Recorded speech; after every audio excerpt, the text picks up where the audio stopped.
Hello, everyone. How are you doing? Um, I thought I'd come on here and kind of give a mid-November update and tune into that for you. As I said at the beginning of the November energy update, of course, there's the big kind of November update that I do on YouTube. And then my promise was, and what I was intuitively getting was to tune in and provide little glimpses. So I think I did that for a week or so ago, and I was guided to do it again to kind of, as things have transpired, to tune into what else is here for us as timelines shift, as we tune into new frequency that has come into the field. What does that mean? And where are we at? One of the things I wanted to share with you, first of all, how do you like my sweater? It says peace, hope, love. Had a very 80s vibe, which is totally, totally me. And I bought this a while ago, but I just hadn't found the right space for it. And as I was getting up, I'm very intentional on the clothes I wear and the jewelry I wear every day. I have to feel the energy of it, and whether it's in alignment on that day. This felt like something I wanted to emanate energetically around me and project out towards and share with the collective. And that is truly where our focus needs to be, on hope and love and peace, because everything is possible. Remembrance of what you focus on expands. What you focus on expands. And that is just a foundational truth of how it works here in the universe. And so that's an important piece of the puzzle we have to remember. If you kind of remember back into the energy update and really all coming back to us. So that was really the message. No matter what's transpiring, where are you? What are you focused on? What are you contributing to? So, a couple of, I think, housekeeping things for us all to help keep us in alignment as things have transpired is really to remember, what am I focusing on? Where am I placing my energy? Because that's what I want to expand. And that is your power center. That is your piece of the puzzle that you can manage. There will be lots of things in your life that are bigger than you, that are unmanageable specifically by you. It will take a collective shift for things to change. But your piece, your one light contributes to the massive shift. And that has to start with each and every one of us, each and every one of us. So remember when you might be going down a rabbit hole of despair. And that's okay if you do, because we all have those moments. Um, Try to shift out of that as quickly as possible. Keep at the forefront of your mind what you focus on expands, right? What you look at expands energetically. Even just speaking from a quantum physics perspective, what you see is your reality. What you focus on is your co-creation with the divine. That's why some of us, we can all be in the same room and we're all having different perspectives. We've maybe all even seen things differently because we're all having our own journey through co-creating with the divine. And so the magnificence of that is that's the one place where you can have some sense of empowerment and autonomy of, where am I placing my energy and where is my focus, because that will expand not only in my life, but then increases the possibility for that to expand in the collective. So manage that piece. Remember that point of where you're at. The other thing was, it was interesting that I chose this piece of jewelry today. And I haven't worn this in a very long time, and I've had it for a long time. And every time I put it on, it just didn't feel right, but it felt right today. And at first I thought, okay, it's because of this unity piece where I feel there's, the yin and the yang, or two perspectives that need to meet in the middle. And I'm like, I'm going to hold that energy today, because that is a possibility of finding the middle path, right? Of being that center place for people's different perspectives to come in, One of the things that, I gently remind people of is that shift cannot happen when we are diametrically opposed. It's impossible because all you have is two opposite forces pulling against each other. And the reality is, we always come back together again. That is just part of the universal truth because we are all interconnected. But it's exhausting. Think about two magnets, right? It's exhausting to continue to be polarized and pull against what is naturally, innately within the divine's structure and creation of unity. And so many of us are feeling quite exhausted, quite exhausted. And so the question then is how do we hold a space for opposite perspectives and opposite trajectories of where people want to go, by staying in the middle and staying open to both sides and possibility. Both sides are expressing themselves. Both sides are co-creating, wanting to co-create something. I think foundationally, if you listen to a lot of what's being said, and if you allow for a space for conversation, somewhere there's a middle path. But what you see transpiring, unfortunately, is no middle path, which is why we're all at a level of exhaustion because it's not our natural nature. Our natural nature is to come together. That's just the cells come together, cells work together. Think about your body. They're talking about think about your body and think of the homeostasis that happens within the body, all these different organs, all these different chemicals, all these different hormones, all working together, all doing things individually, all having individual things. Um, to accomplish, but it can't be accomplished without everything in perfect balance and everything within the body working together. And when that does not happen, that's when dis-ease happens within the body, right? And that's, what we tend to see out in the community as well, is this breaking apart of the homeostasis not actually happening the way it could potentially happen. There is dis-ease in the collective, in our communities.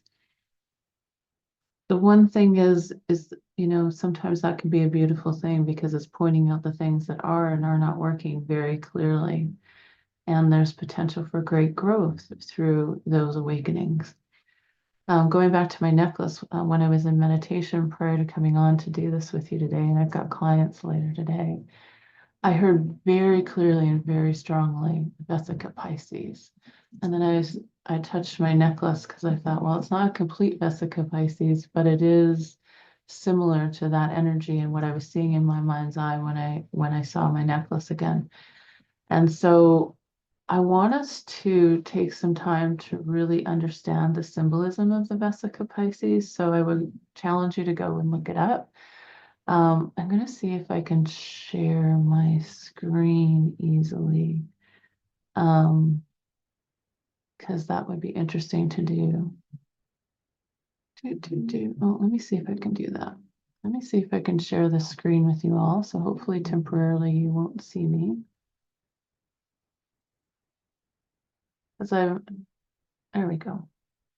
So this is the Vesica Pisces symbol, um, similar to what I put on today. And the power of this symbol is quite interesting. And, you can go onto this website here and check it out. One of the things I wanted to point out, and it goes through the geometry of it, etc. The shape is closely related to the golden ratio. This one is what I wanted to kind of focus on. The Vesica Pisces holds spiritual significance in various cultures, and Christian artists often used to depict halos, the aura of light around religious figures. The shape has also been associated with the divine feminine, representing the womb and the birth process. In sacred geometry, the Vesica Pisces is considered a symbol of the intersection between the spiritual and physical worlds, as well as the unity of opposites.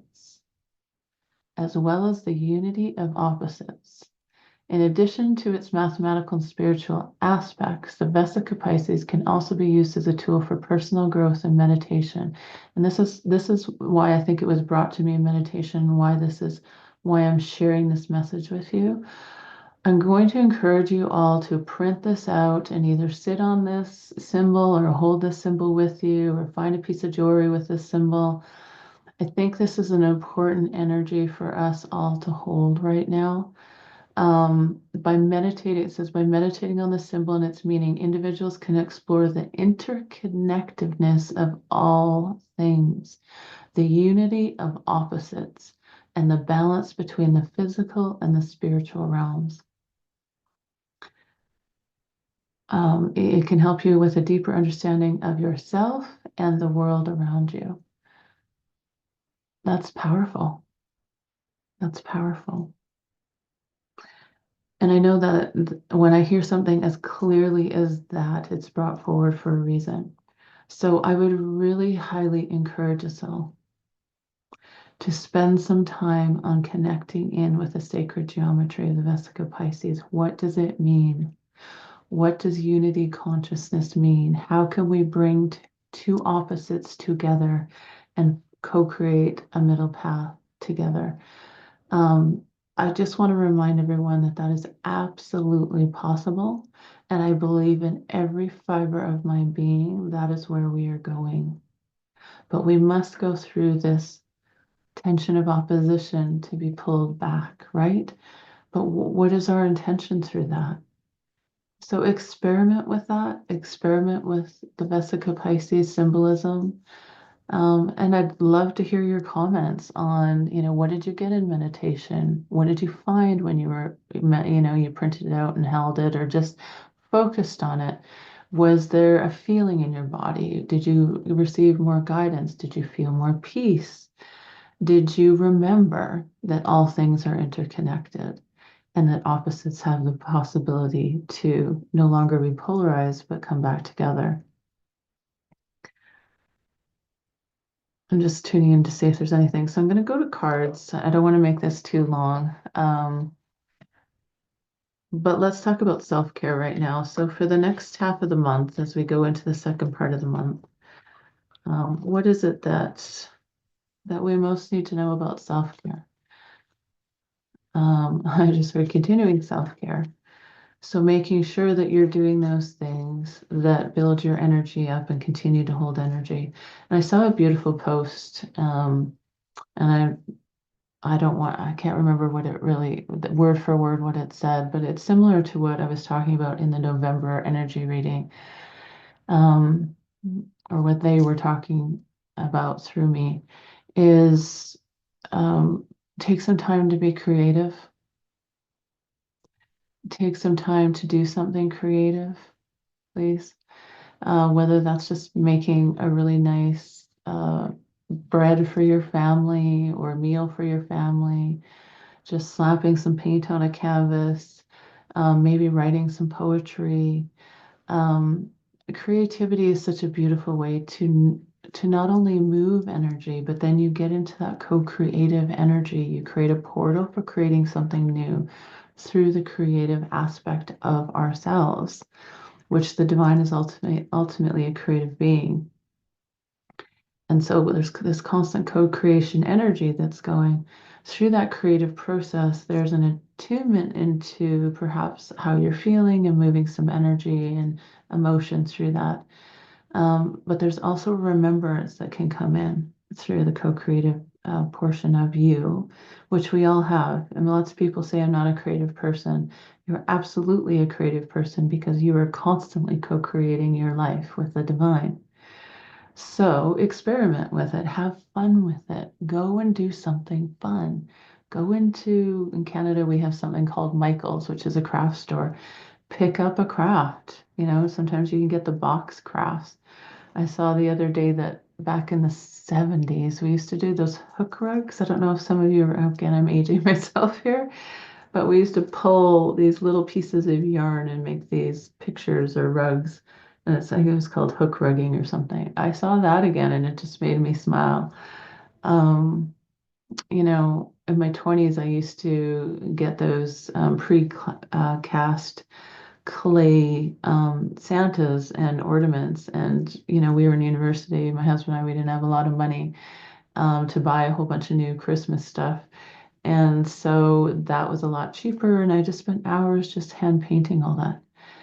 What would bring you some joy? Maybe go out and take some pictures, go for a walk, take some creative pictures. Um, be creative, create something around you. There's power in that. So I just wanted to remind you of that piece. I am actually I've set aside some time tomorrow to go and work on some jewelry.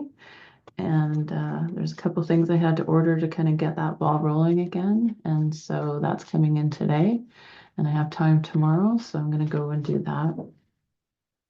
So whatever it is, experiment with creativity right now. Tune into that which allows you to feel like you're creating something positive in the world. All right, just going back to self-care. What is it that we most need to know right now about self-care, please? I just got 2 cards. So I'll pull tarot cards.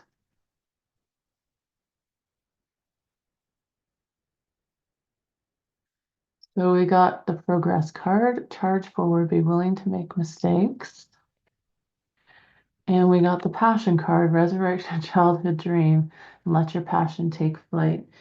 Yeah, this is just in alignment with what I was just saying, right? About being creative. Think about those things. What's going to pull us through some of this sticky energy, let me call it that, that's going on right now, is that co-creative feeling, is not losing sight of maybe those things that you've been dreaming about, those childhood dreams you've had. What were the things that brought you joy? When I went back to moving into singing, I can remember I grew up Catholic, and one of the things I loved the most, because I went to Catholic school, was when we'd go to the gymnasium and we'd sing hymns. And I wasn't a huge fan of school for the most part. It was okay. Um, you know, I yeah, it was an interesting experience, school for me, but I just found it, even as a young child, very limiting in many ways. And that wasn't that it became difficult. I could do something very quickly and get a decent grade. It was just, I thought there could be more going on there. But the things that brought me back to myself were creativity, singing. I loved singing hymns. Even when I went to church, singing hymns was my favorite part. Hence why I've gone back to singing, because it brings me so much joy. And aside from all the beautiful health benefits, mental health, spiritual health, physical health of singing. Of course, as a child, you don't know those things. You know how it makes you feel. And the other thing, when I think about it, when I was older, was photography. Loved it. My favorite place to be was in the dark room. I think that's what got me through high school. Um, so think about those things. Think about those things that brought you joy as a child and tune back into them. Allow yourself to experiment with that energy again of co-creating something. Go back to your passions. Go back to your passions. Sometimes we get caught up in like the busyness of life and all of this chaos right now that's going on, and you can get sucked into the fear, the worry. And it's not denying, it's not taking any culpability for how you can or cannot contribute to that, but we have to move beyond that a little bit to co-create something new, okay? That's the only way we're going to get progress. It's also okay. I want to tune into the message on the back when it said it's okay to make mistakes. It's also okay if collectively you are worried that some things that mistakes have been made, that mistakes have been made. I'm just hearing they want to assure you that there's no such possibility. Everything, everything happens for a higher purpose, ultimately. That's hard to see when you're in the middle of the shit. And they're aware of that, and I know that. But when you look back on your life at some of the hardest points in your life, There was value in that, whether there was growth, whether it was a time to slow down. It brought you something. It will bring community something. It will bring the collective something. That doesn't mean that there wasn't devastation. That doesn't mean there's not loss. There doesn't mean there wasn't pain. But somewhere within that chaos, somewhere within that heartbreak, somewhere there's a little piece of light that can be pulled from it. There can be a higher purpose to it all if we stay in tune with that. I'm going to ask for a prayer card of what it is. Give us some type of intention to focus on for the last half of November, please. What is a prayer that we can utilize going forward? The last half of November.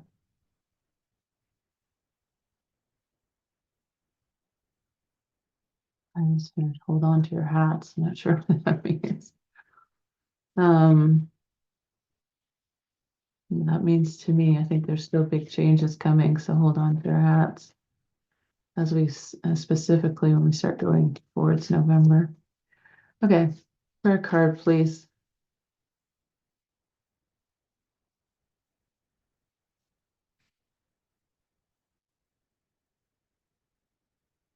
So it says, true nature, I know the eternal. I know the eternal. And I'll read it for you. Change me, divine beloved, into one who knows the true nature of our souls. Awaken me to the knowledge of the eternal. Let me know my true self as consciousness. Let me read that again. Change me, divine beloved, into one who knows the true nature of our souls. Awaken me to the knowledge of the eternal, and let me know my true self as consciousness. Beautiful is that. We are all conscious. We all come from the same consciousness in different varying levels at this moment. But remember your true nature, that you are a piece of God. You are a piece of the divine. Be in alignment with that. Be in alignment with that. Be in alignment with forgiveness and empathy and hope and love and joy. Because what is the purpose of the opposite of that? I think I've always questioned that since I was a child being here. I didn't never understood cruelty. I understood it psychologically, that people were in pain, but it fascinated me why people continued to choose going down that path. Maybe a limited perspective, maybe not able to step into a place of empathy and love no matter what transpired. And I understand that it's not always easy. But even as a child, I always found it very fascinating. And it's okay to be angry and it's okay to be upset. It's okay to be disappointed. All those things are part of the human experience. But at some point, we have to choose whether we want to continue down that path or not. And I want you to challenge yourself to think about those people in your life that have continued down that path of hatred or fear or lack mentality. And as a study, where has their life ended up? Of those that have not been able to forgive and let go of their past pain, of those that sit in a place of fear and lack. Just think about it for a minute and then choose. Because we all have choice, and that's what you're seeing transpiring here. We all have choice about what we choose to align with, connect with, and how we choose to co-create our existence. That's how powerful we are. So hold on to hope, hold on to peace, hold on to love, and know that all will be well.